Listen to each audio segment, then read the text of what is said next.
2005 Vibe salvage. It had minor damage on the front, just a little tap. I think it got hit when it was in traffic stop. Someone hit it in the right rear corner and then pushed it into the car in front, and it had just a little bit of damage to the brackets that the front soft cover is on. Had one small kink in the hood right here, which I repaired.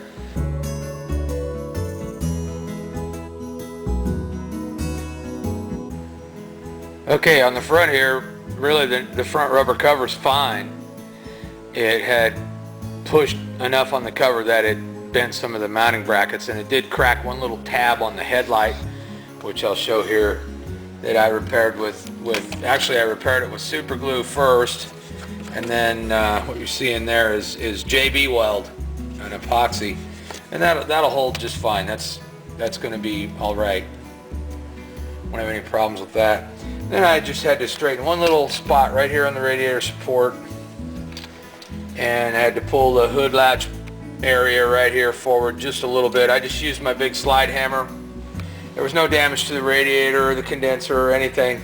So we did have that little pressure buckle on the hood, and after I straightened that, there was a kink in the bottom side of the hood, which was right here, and I actually made this piece right here, and I drilled holes in it and then rosette welded the holes shut, and then I did a little caulk job, and then I just blew a little bit of paint in here. There's going to be a hood pad that goes on, and this was because after this little kink in the inner structure, the hood was not wanting to stay straight. It would be tending to bow again, so that was what I did to straighten that out. It's an old trick, and as you can see, most people would never even notice that that was there.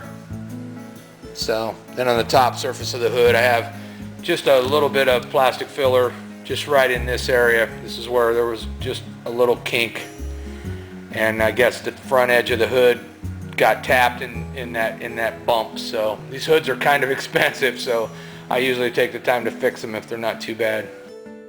And then on the back corner, we had some pressure over the quarter panel, which you can see in the still shots. And what I did there was I took the interior pieces out of the back seat and everything to the rear, and I took off the rear cover, which actually is okay.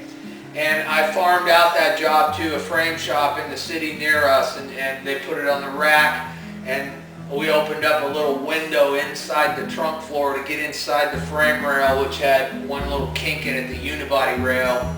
And they put it on the rack and did one pull, and almost all that quarter panel pressure came out really nice. I took a little bit of plastic filler on the quarter. Everything in the back of the car went again. There was no damage to the deck lid or the tail light or anything. So I farmed that out, and they charged me $400 for that work. And I'll just paint the hood, and then I'll be painting the quarter panel base coat, clear coat. Well, here's a view of the rear of the car after it's been all pulled. I have the quarter panel in final prime. I use two different shades of primer, that way when I'm block sanding it I can see my high and low spots. And you can see here that the door gap is just fine.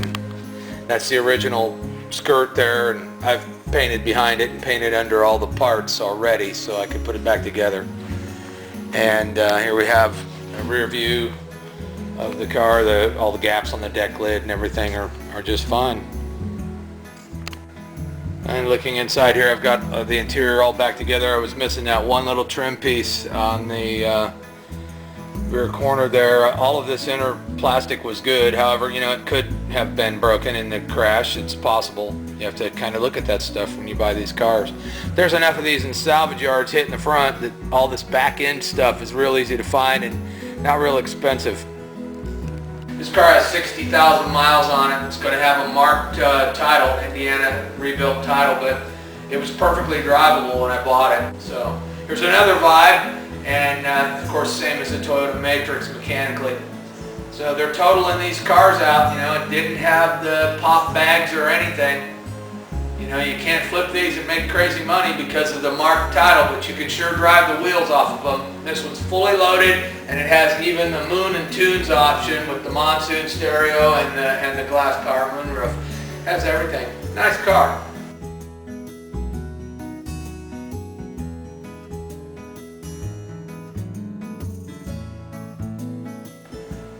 Thank you for watching my videos.